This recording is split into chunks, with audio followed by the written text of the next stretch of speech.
Hey everybody, welcome back to homerecordingmadeeasy.com, and here on my YouTube channel, and this time out we're going to take a look at a channel strip by Apogee. This is called the Symphony ECS Channel Strip. Some of you that are watching this video, some of my followers, have asked me about Apogee native plugins for a while. I have never really checked them out before. We're going to take a listen to a few different plugins over the next few videos. This time I wanted to check out their channel strip because I love mixing with channel strips, as you know. So we're going to take a listen to this on some drums, some bass, some acoustic guitar, some keyboards. Before we get to that, make sure you hit that subscribe button if you're not subscribed already. Also hit the notification bell. And if this is your first time here, go to homerecordingmadeeasy.com and get your free mixing course. I have a $50 mixing course I want to give you absolutely free. It's my gift to you just for visiting homerecordingmadeeasy.com. And if you stay till the end of the video, I'm going to give you a couple of free gifts. So stick around. So let's check this out. So here is the Apogee Symphony Channel Strip. Okay, so now if you go out to Apogee's website, it just doesn't look like anything specific. It's not modeled after a certain console or anything like that. It's a really simple plugin. It was developed with Apogee in conjunction or in collaboration with Bob Clearmountain, the famous, world famous mixing audio engineer, one of my favorites. He helped collaborate with Apogee to develop a line of plugins, and this is one of them. So let's take a look at this. So real simple plugin to use. On the top left-hand corner, we have our on-off button for our EQ here. EQ sections along the top. We can do this as a side chain or high-pass EQ, the high-pass filter on the EQ. We have a high-pass filter over here, a low shelf filter, a mid-peak, and a high shelf. And then we have the big, for the low shelf, plus or minus 15 dB. Same thing with the mid, same thing with the high. So there's the EQ section. In the bottom, we have a really simple compressor. On-off switch right here. We have a threshold here, ratio 3, 5, 10 to 1. And then we have a wet-dry mix. So it's volume compensated, which means as you get more compression and lower the threshold, you'll see it on the gain reduction meter over here. It's supposed to, under the hood, regulate the volume. So you have kind of on-off about the same. Then what makes this a little bit special as well is we have a drive button here, a drive dial, I should say, all the way from perfectly no drive, no harmonic distortion, no color, all the way up to crispy if we want to get some distortion happening. Anything after about 12 noon is usually where you start getting into that crispiness. So you can be very subtle or very aggressive with it depending on what you want. And then we do have an output level because as you raise the drive, you're going to raise the volume as well. So we have an output level to level match the plugin. There are a bunch of presets down here that you can check out as well. It's as simple as that. If we go out to the Apogee website here, and you take a look here, here it is, and you can buy it for $99, or they have a payment plan here at Apogee, which I guess is kind of cool. You can rent to own it. You can cancel it anytime. You can check that out. But let's talk about let's look at some of the specs here on the Symphony ECS here. So it says, whether you're recording basic tracks or adding final touches to your mix, the Symphony ECS channel strip offers a simple but comprehensive EQ, compression, and saturation for enhancing your tracks with minimum fuss and maximum results. Hey, minimum fuss, maximum results. We like that, right? So here's some of the highlights here. So again, the channel strip format offers multiple effects in one plugin. It's a vintage modeled 3-band EQ. A Clearmountain tuned compressor with auto makeup gain, as I was just talking about, saturation from subtle gain to warm crush, flexible high pass, dual path flexibility with the Symphony desktop. And I guess that's about it. We have an EQ here. So it's based, the EQ is based, I guess, on a vintage 70s hardware EQ that's simple but potent. So you can dial in your sound with ease. You can switch high-pass filter to compressor sidechain for aggressive compression without the pumping and breathing.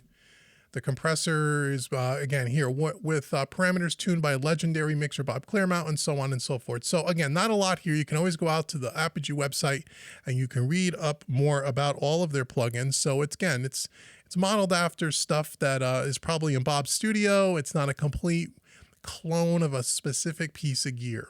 So let's listen to it on some drums first. Why not? Because we're here and we can. So here is a drum bus. Again, no other plugins on this session, just the raw track so we can hear what the plugin is doing. Here it is on a drum bus. Let's just see what we got here. So we got a high pass filter.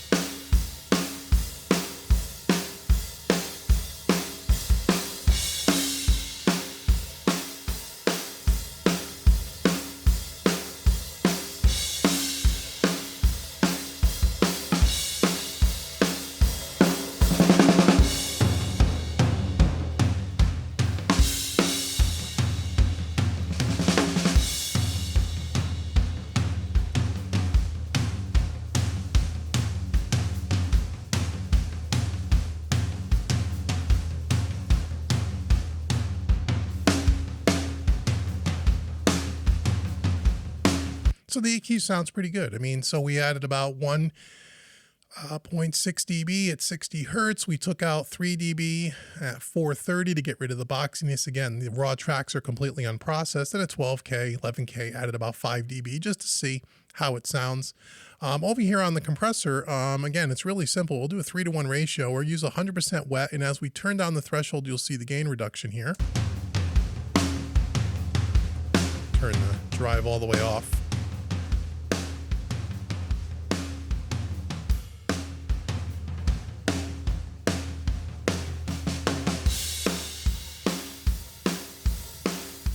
So you can do extreme compression and maybe back off the wet dry if you want. If you wanted to do like a parallel compression thing, but for now we'll just keep it 100% wet.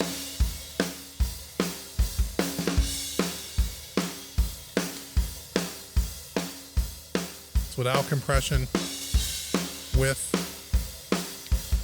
Let's use some of the saturation.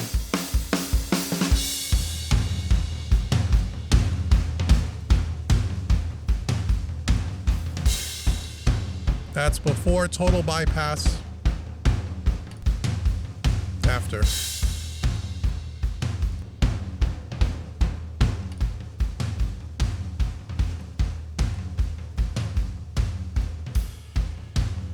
So pretty nice, pretty good sounding. I mean, they are right. It is super easy to dial in and it sounds great. No, not a ton of buttons or dials. It's pretty straightforward. Let's listen to this also on bass. Let's see what, let's just solo up some bass here. Again, I got a bass amp and a bass DI running down to this bass bus here. Let's take a listen to this. So I already dialed in quite a bit of compression, 5-to-1 ratio. And I dialed in a lot of drive here. If you want to get some nice crunch. Now, typically, I'd put this on the individual tracks. And if I had a bass amp and a bass DI, I might put one on the bass amp with maybe no drive or just a little bit of warmth. And then I would use the DI and maybe crunch it up or vice versa. But this is combined on a bus. Quite a bit of compression here. EQ. Low cut around 70, 75. About 125 hertz. I added a few dB. Took at about 900, added a couple of dB, and that's it. So if I take this away, it's before. And again, we got a lot of drive happening, so you got to turn down the output. It's more like it. How about acoustic guitar? And then we'll blend all these together.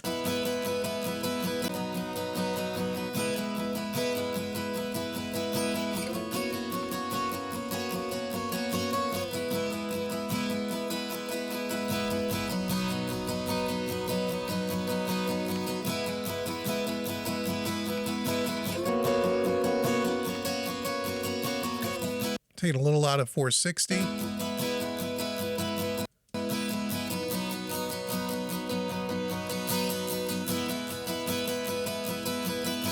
little bit at 11K, and then I got the drive here. Too much, obviously.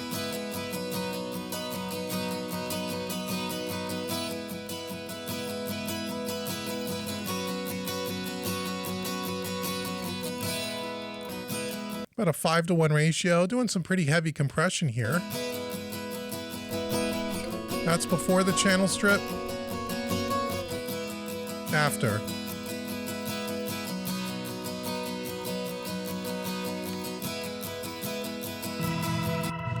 Got some keyboards and some pianos. A little bit of drums bleeding through.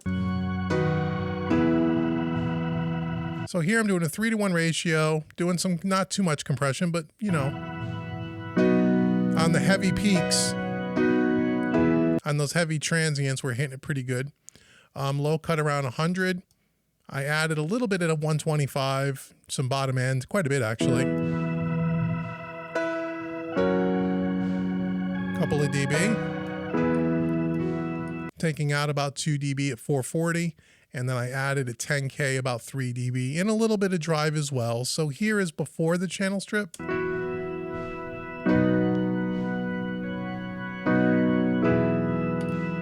with it.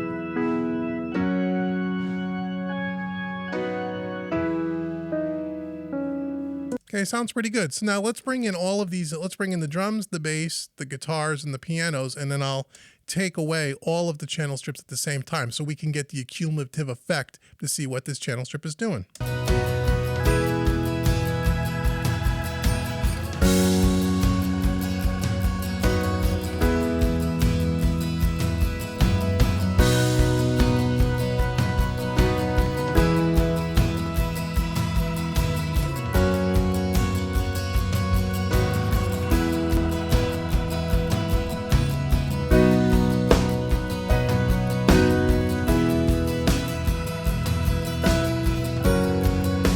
Sounds really good. I mean, it's, you know, it's a simple plugin, sounds good. Is there anything overly special about this compared to all the other channel strips I reviewed on this channel? Not really. I mean, I guess the difference is where it's unique is that it's not modeling any one particular desk. Like a lot of the channel strips that I do here, the SSL, the Neves, the APIs, the Abbey Road stuff, the EMI stuff, you know, that's a specific console where this is not. This is not a specific piece of gear, so to speak. But what I do like about it is that it's super simple. Some of the other channel strips, the ones that emulate the full real channel strip of a real console, there's a lot of knobs, a lot of buttons, a lot of little switches, a lot of things to be looking at and to think about. This is simple, almost kind of a dated and kind of a, you know, like an 80s kind of or 90s kind of a vibe. It doesn't look very impressive, but it sounds really good and it's easy to use. So having said that, that's not so bad. Now, from a CPU point of view, I've only got 4 of these, and just so you know, it takes up almost no CPU at all, 2%. So yeah, I could drop, you know, 40 of these across a whole session if you were going to mix like that, which is how I would typically do that. And you should have no CPU issues anyway. So this is our first look at the Apogee plugins. I think they're pretty good. I mean, so far from what I've seen, I'm going to take a look at some of their EQs and compressors in some other videos. But if you want to go out to their website and demo it, that's how I'm doing this. I'm demoing it. This is not a sponsored video. They don't know who I am, and I don't own any of their plugins, nor did they give them to me for free. I just went to the website like you can and demoed this for you so you could check them out. So if you're looking for a simple channel strip that sounds great, that's easy to dial in, this may be one to consider. And when you put this across all of your tracks, the cumulative effect is you can get a really nice, more of a unique tone where you don't, you know, it doesn't sound just like an SSL or just like an Neve or just like an API. So that's pretty good. So I hope you enjoyed this look at Apogee's Symphony ECS channel strip. Again, go out to homerecordingmadeeasy.com. Make sure you get your free mixing course there, worth $50. Make sure you go do that if you haven't done that already. And let me know in the comments below, do you use any of the Apogee plugins? What do you think of them? Do you like mixing and using channel strips? I'm a huge mixer. When I mix, I love to use channel strips. As you know, if you've been watching this channel for any length of time. If you like channel strips, would you consider checking this out? If not, what other channel strips do you use? And if you don't use channel strips, well, why not? You should. They give the mix a really nice sense of cohesiveness and vibe. So I'd be interested to know what you think. Leave comments below. And until the next video, I've been Dave with homerecordingmadeeasy.com. Oh, last thing. I wanted to give you a free gift. If you like, once you're out at Home Recording Made Easy and you get your free mixing course, if you want to check out one of my other paid training courses, and there's lots of them, I want to give you a coupon code. It'll be in the description box below. The coupon code is YouTube25. YouTube25 will take 25% off any of my paid training courses on the website. So be sure to check that out, and I will see you in next week's video. Take care, everybody.